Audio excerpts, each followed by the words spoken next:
Hello, and welcome back to Game Over Gerkinman. I'm Gerkinman, of course, and this is, of course, Metroid Prime. So this episode, we are going to go and get ourselves another item. I can't remember if I mentioned what it was in the last episode or not, but, well, we're going to go and get ourselves some high jump boots.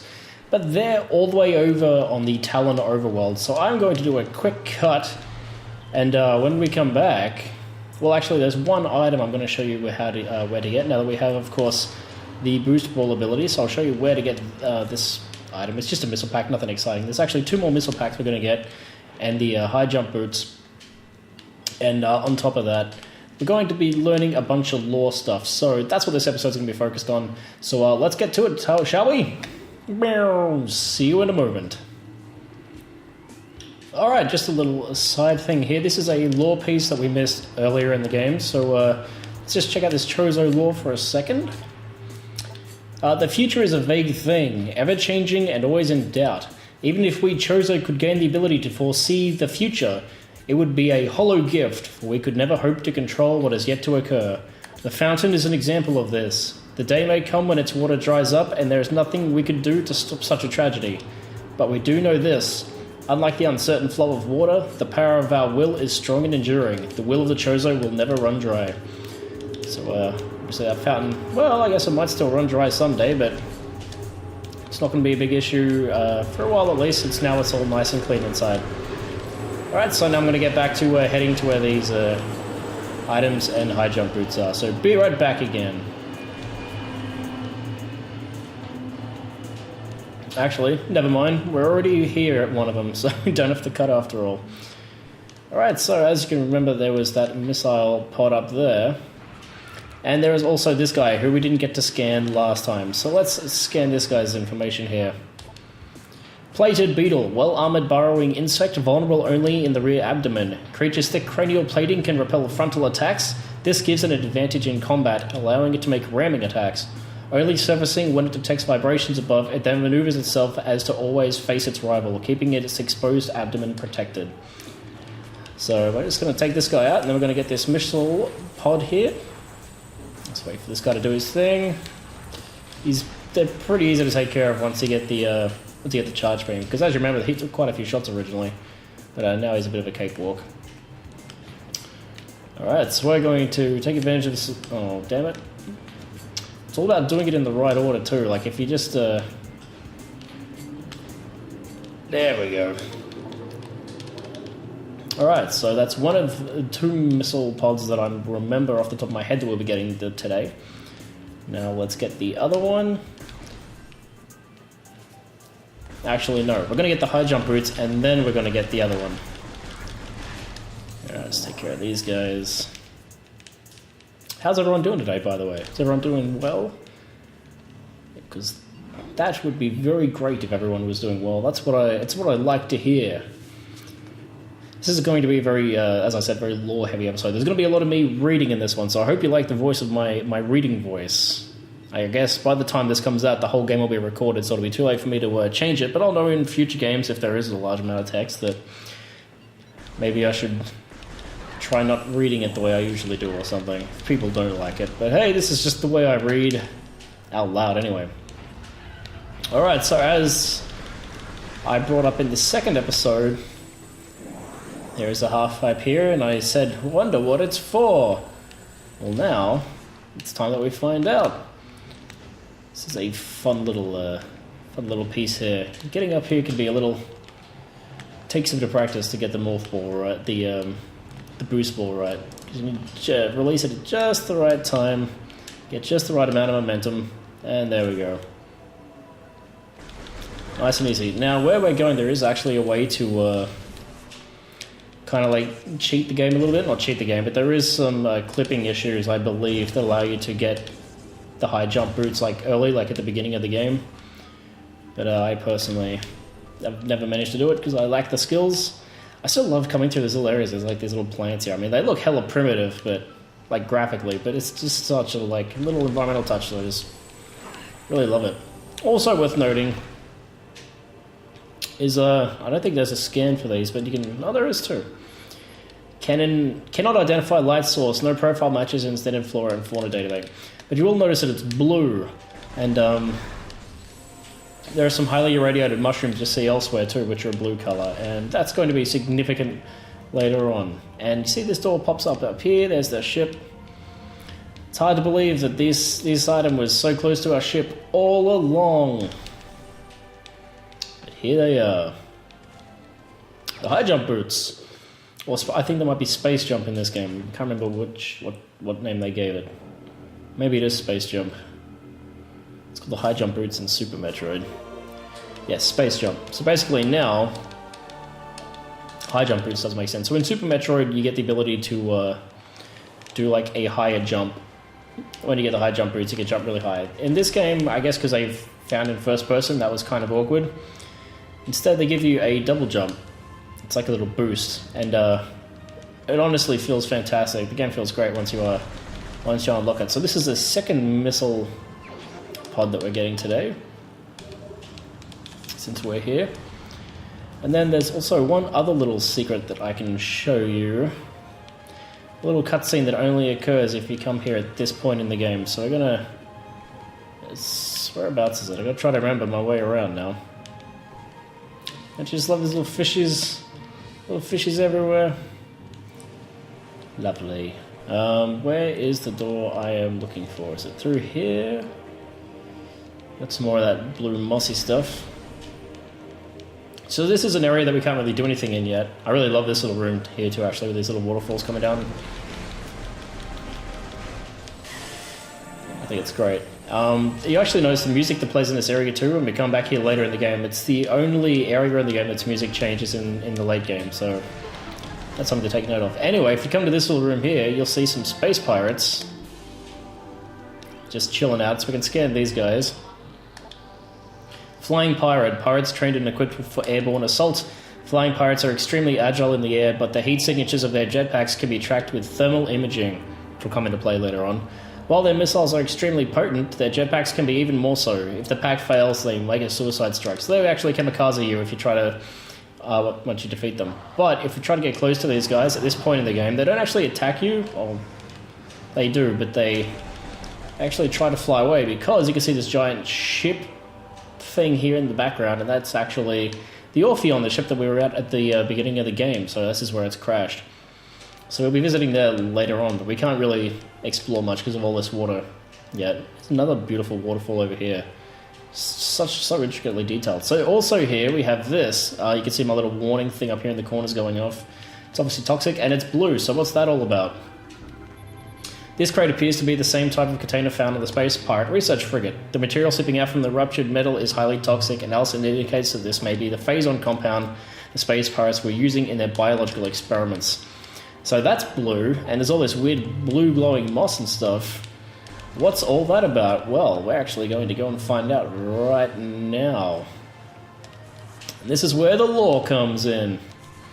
Get ready for a whole lot of reading. Or being read to. It's story time, children. Story time with Dan. Alright, let's come up here. So you can come where I'm coming earlier in the game, but it's easier, it makes more sense, I think, to do it. To come here now than later on, so yeah. Strange blue glow on everything. Most curious. Now, these guys I don't have a scan for yet. Seedling, plant-based ground feeder. Dorsal spines can be ejected in self-defense. That's all it says. But basically, they just up there and they shoot little needles at you. Nothing overly dangerous or anything like that. And we come through here, and there's this cool little walkway. And you can see there's like a giant crater below us.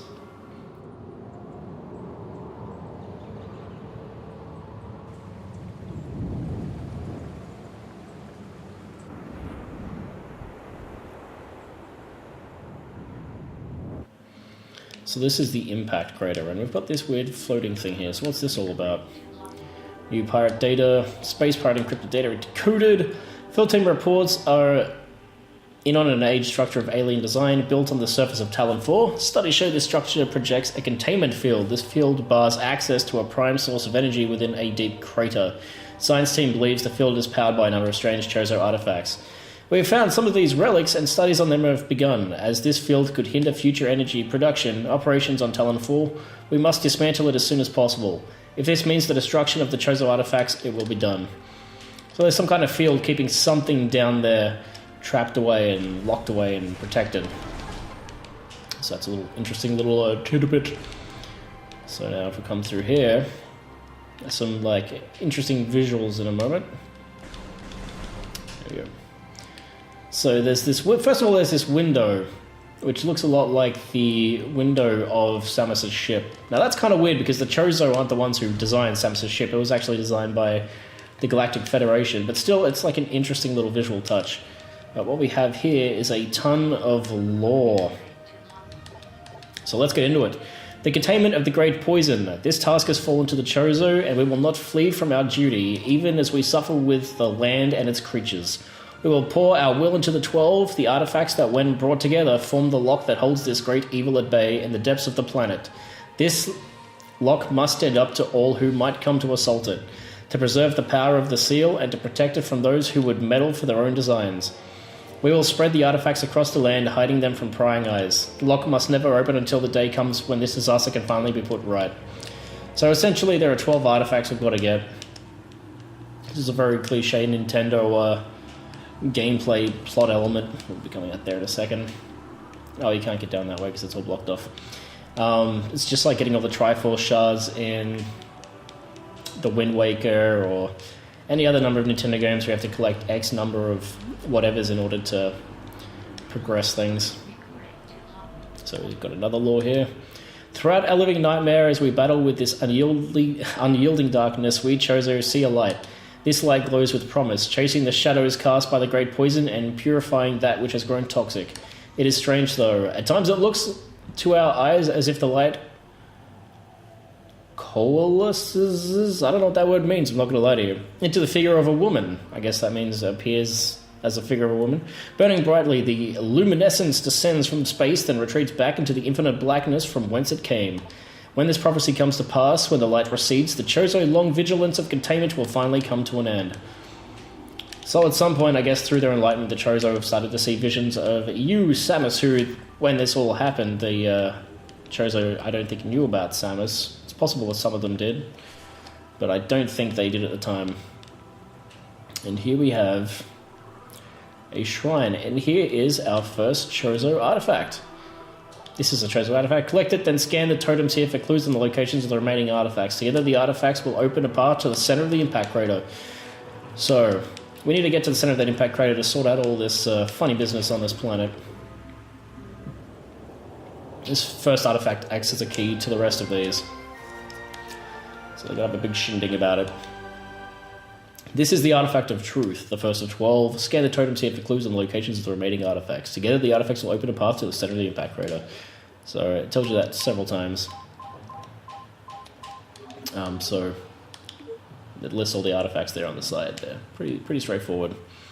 So now all these will light up, and they'll actually give me hints as to where each of the other 12 artifacts are. Now, the artifacts are something that we're not really going to be getting until the last part of the game, after we've acquired all of the items. You can get some of them before that, and if there are some that are just like happen to be on the path, I'll get them, but generally most of them come towards the end of the game when you've got all your items. Okay, there is a tower within the ruins where light always shines. Move through the waters there to find the artifact of Lifegiver. So that is one that we will be getting before we get to the end of the game. And invaders have claimed Phendrana as their own. A tower sits atop their fortress. Collapse it to reveal the chamber where the artifact Elder is held. So that artifact's actually a tricky one to find without having played through the game first.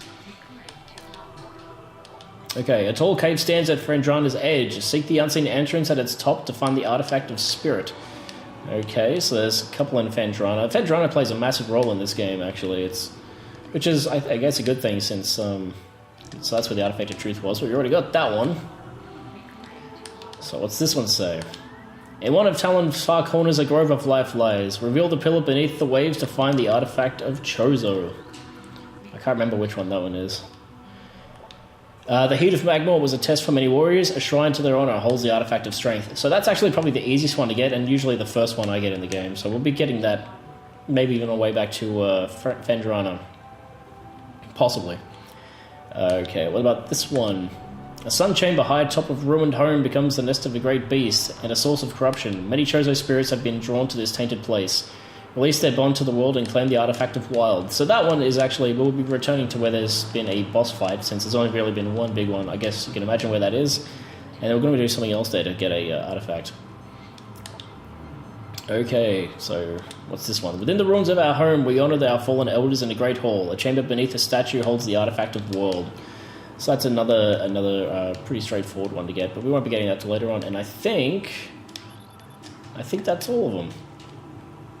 And if that's the case, then I'm done reading for this episode, and I'm just going to walk you guys back to our save station, and we're going to call it a day. But we'll have another look at the place from up here. Just a nice little view here of the... I like the way the music kind of fades out once you get back up here too. But you can see it's a pretty massive crater that's crashed into here. But there's no reason for us to come back here again until we reach the end game, so... You know, it is what it is. It's a cool little area. I like this little locked off area where you can really see just how like deep down the crater goes. I think it's pretty awesome. Pretty awesome. And it's kind of interesting that the space pirates have been trying to get in there too. So, as you can probably tell, the space pirates are here for Phazon. And they're trying to get into there, so... Obviously, it would appear that in that impact crater there is a large deal of Phazon, so... I dare say that is what the plot is going to lead towards. But anyway, for now, this is the end of this particular episode. I'm going to save and call it a day. Thank you for joining me. This was another short one, but yeah, there's nothing wrong with that. So if you join me next time, we're going to go and get ourselves another upgrade, but I forget which one it is, so I guess we'll find out then. So I hope you'll join me then, and I'll catch you next time. Have a good one.